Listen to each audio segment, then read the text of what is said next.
महाराष्ट्र में जब तकरीबन 2.5 साल पहले जब सियासी तूफान उठा तो सबसे ज्यादा चर्चा में मुंबई से लगता हुआ इलाका ठाणे ही आया। दरअसल शिवसेना की बगावत में मुख्यमंत्री बने एकनाथ शिंदे ठाणे से ही हैं। अब जब लोकसभा का चुनाव चल रहा है तो मुख्यमंत्री एकनाथ शिंदे का ये गढ़ महाराष्ट्र की सियासत में फिर से सबसे ज्यादा चर्चा में है। इस बार यहाँ की लड़ाई गद्दी और गद्दारी को लेकर लड़ी जा रही है। अमर उजाला.com ने ठाणे में लोकसभा के चुनावी समीकरण को समझा। स्थानीय लोगों से लेकर उद्धव ठाकरे की शिवसेना और एकनाथ शिंदे की शिवसेना के नेताओं ने अपनी अपनी बात से चुनाव जीतने की मजबूत दावेदारी ठोकी। मुंबई से ठाणे में घुसते ही पहले टोल प्लाजा पर लाइन कुछ ज्यादा ही लंबी लगी थी। साथ चल रहे ड्राइवर ने कहा कि ये लाइन इसलिए लंबी है क्योंकि बगल में मेट्रो का निर्माण कार्य चल रहा है, इसलिए एक रास्ता सकरा कर दिया गया है। टोल प्लाजा क्रॉस करते ही फ्लाईओवर के नीचे से दाहिने लेकर शहर की मुख्य मार्केट तक पहुंचने का रास्ता बन रहा है। यहां पहुंचते ही कलेक्ट्रेट और जिला सत्र न्यायालय के सामने की डिवाइडर रोड का भी चौड़ीकरण देखने को मिला। स्थानीय दुकानदार शिव जवारे कहते हैं कि ये जो सड़क दिख रही है इनमें खूब काम हुआ है, लेकिन जरूरत इससे ज्यादा की है। उनका कहना है कि वैसे तो सियासी तौर पर ठाणे में अब विकास का काम बहुत तेजी से हो रहा है, लेकिन विकास के साथ ठाणे की सांसदी बहुत महत्वपूर्ण है, इसलिए इस चुनाव में गद्दी और गद्दार को लेकर जमकर जुबानी तीर चलाए जा रहे हैं। शिवसेना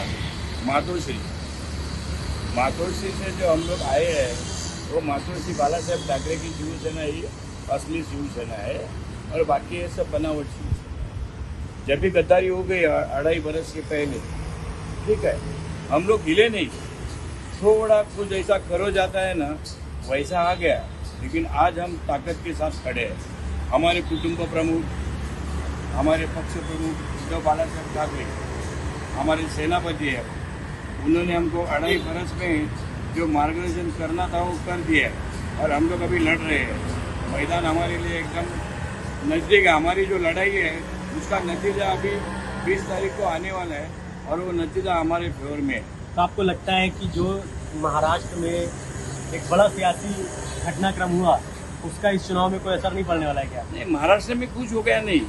जिन्होंने किया उनको लगा कि शिवसेना खत्म होने वाली है, लेकिन शिवसेना ऐसी खत्म होने वाली नहीं है। ये मातोश्री की शिवसेना, ये बाला साहब ठाकरे की शिवसेना है। हम लोग आज 70 बरस के फिर भी हमारे सामने आज तक किसका आह्वान नहीं है कि हम लोग ऐसे भाग जाए ये जाए। ठीक है, हमको थोड़ा बहुत इधर उधर असर हो गया, लेकिन उस असर को हम लोग देखते नहीं है। हमारा काम चालू है, अच्छा काम चालू है। हमारे लीडर लोग हैं, हमारे यहाँ के जो राजन विचारे जी है, 2014 से लेके आज तक उन्होंने कमान संभाली है। जब 2.5 बरस के बाद भी उन्होंने कमान ऐसे संभाली है कि सामने कोई भी होने दो, उनका अगर डिपॉजिट जब्त नहीं हो गया तो हम लोग शिवसेना नाम नहीं लेंगे। इतना हमको गारंटी दावे के साथ कहते हैं हम लोग कि शिवसेना आज जो हम लोग है हमारे साथ, हमारे महाविकास आघाड़ी का जो हमारे अलायंस है वो सब इतने ताकतवर हो गए हम लोग कि हमको ये लोग का डिपॉजिट जब्त करना ही है। आपने महाविकास आघाड़ी की बात की, आप तो पिछले चुनाव में उनके विरोध में थे। हाँ ठीक है ना, ये तो देखो ये जो खेल है राजनीति का, और पिछले चुनाव में हम लोग 25 बरस से उनके दोस्त थे भाजपा के।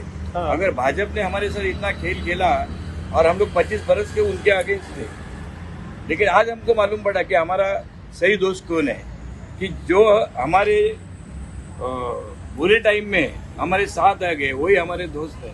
और मराठी में हम लोग ऐसे बोलते हैं की वाईट टायमाला जो येतो तो आमचा खरा मित्र असतो। ये मराठी में खास बोलते हैं हम लोग। हिंदी में क्या बोलेंगे इससे? जो बुरे टाइम में जो आते हैं वही असली दोस्त होते हैं बस। तो ये जो है अभी हमारे साथ राष्ट्रवादी कांग्रेस है, आप है, कांग्रेस है, ये जो सब दादे लोग हैं, ये लोग ऐसे नहीं है। इकट्ठे हम लोग ऐसे नहीं हो गए। इकट्ठे हम लोग जो संविधान आज बचाना है भारत का, इसके लिए हम लोग इकट्ठे आ गए। हमारा किसी व्यक्ति के साथ कभी दुश्मनी या रोष नहीं है।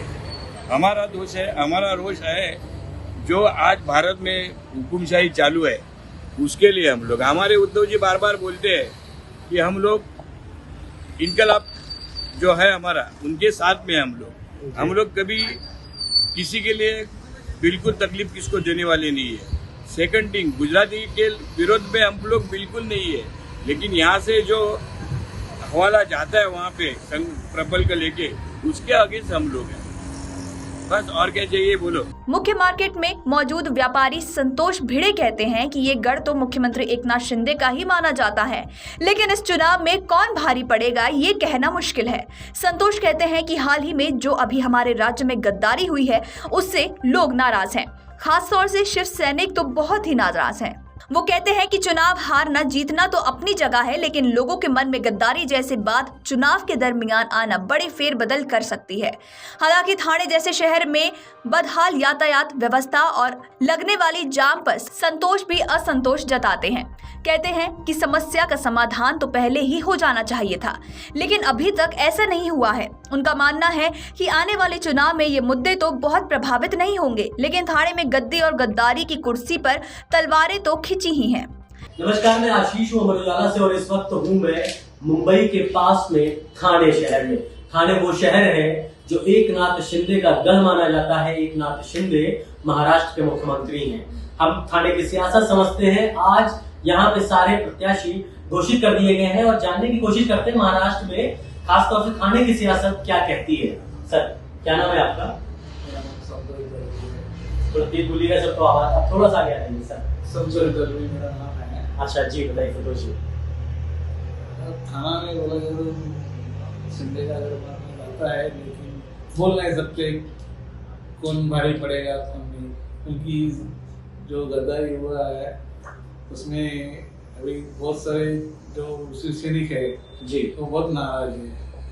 तो यहाँ का राजकारण कोई बोल नहीं सकता है किसका पगड़ा भारी पड़ेगा किसका नहीं। वो तो इलेक्शन के बाद ही पता चलेगा, वोटिंग के बाद। संतोष जी, आपने एक शब्द बोला गद्दारी, तो मैं जानना चाहता हूँ कि क्या पुणे में, मैं और भी लोगों से मिलकर आ रहा हूँ, लोगों से बताया कि ये जो एक सिंपैथी लोगों के खासतौर से एक ग्रुप के साथ है, जो गद्दारी की आपने बात की, लोग इस बात से नाराज हैं। आपको लगता है क्या सियासत में इसका कुछ असर होने वाला है क्या? जरूर होगा,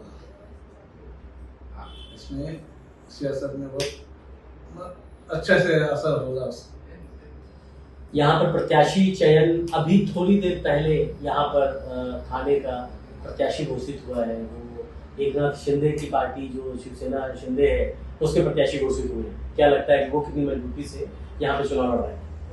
बोल नहीं सकते, बोलना था किसका बड़ा भारी पड़ेगा कुछ नहीं। लेकिन आपको लगता है कि लड़ाई मजबूत होने वाली है? लड़ाई मजबूत होने वाली है। यहाँ पर तो आप जब पिछले लोकसभा चुनाव में थे तो भारतीय जनता पार्टी और आप एक साथ थे, अब तो अलग अलग हो गए। उतना फर्क पड़ने वाला नहीं, लेकिन ज्यादा थाना सिटी में शिवसेना को बनने वाले।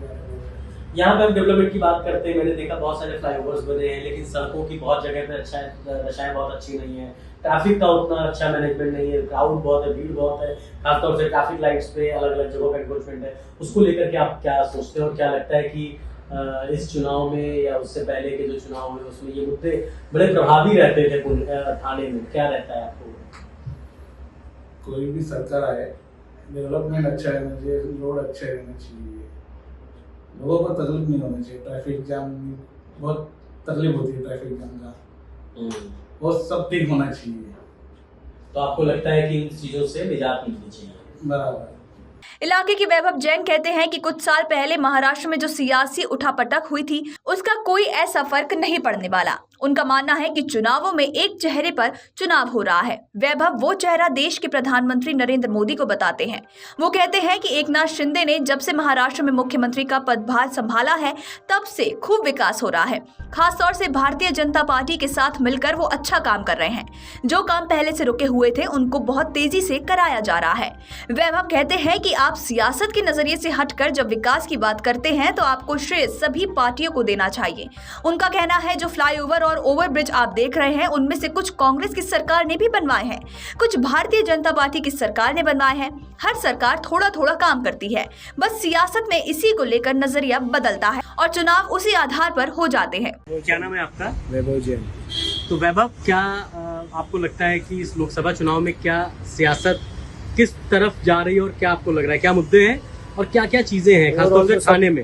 ओवरऑल सब चीज अच्छा ही है। थाना बोलो, भिवंडी बोलो, हम तो प्रॉपर भिवंडी के हैं जी जी। यहाँ थाना कुछ काम से आए, बट जी। ओवरऑल तो लोकसभा से जो भी है चल रहा है इलेक्शन वो अच्छा ही है। लेकिन यहाँ की सियासत में तो बड़े बदलाव हो गए कुछ साल पहले। जो लोग कि वो जो भारतीय जनता changes पार्टी के साथ अलग हो गए और जो पहले कुछ अलग हुए थे, फिर कुछ साथ में हुए, उससे कोई फर्क नहीं पड़ता। लोगों के पास एक चेहरा अपना है जिस पे लोग वोट देंगे। किस चेहरे की बात कर रहे हैं?